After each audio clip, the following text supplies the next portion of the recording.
চাই। আমরা তো সবাই মুসলমান দাবি করি, জাহান্নাম সম্পর্কে আইডিয়া কারোর আছে কারণ নাই?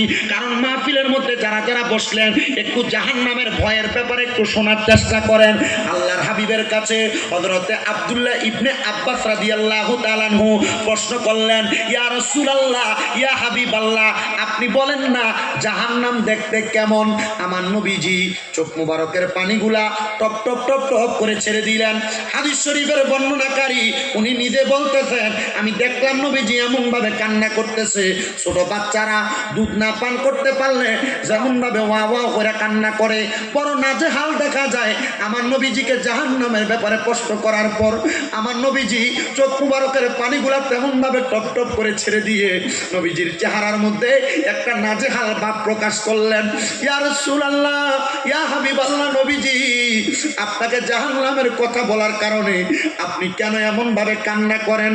আমার নবী ডাক দিয়া কই, ইবনে আব্বাস, শুনে নাও শুনে নাও, আমি দয়াল নবীজি আমার আল্লাহ পাক রব্বুল আলামিনের দাওয়াতে আমি যখন মেরাজের মধ্যে গেলাম রে, ওই লামকানের মধ্যে যাওয়ার পরে আমার আল্লাহ পাক রব্বুল আলামিন আমি নবীকে বলেছেন, ইয়া রাসূলুল্লাহ, ইয়া হাবিবাল্লাহ, আপনার উম্মতকে আমি 5 ওয়াক্ত নামাজ প্রদান করলাম, 50 ওয়াক্ত থেকে 5 ওয়াক্ত পর্যন্ত আসলো।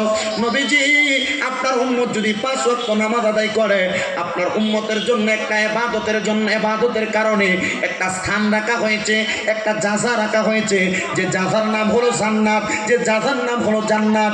আমার নবীজি বলতেছেন, আল্লাহ, কেউ যদি নামাজ না পড়ে আপনি আমার উম্মতকে কি করবেন?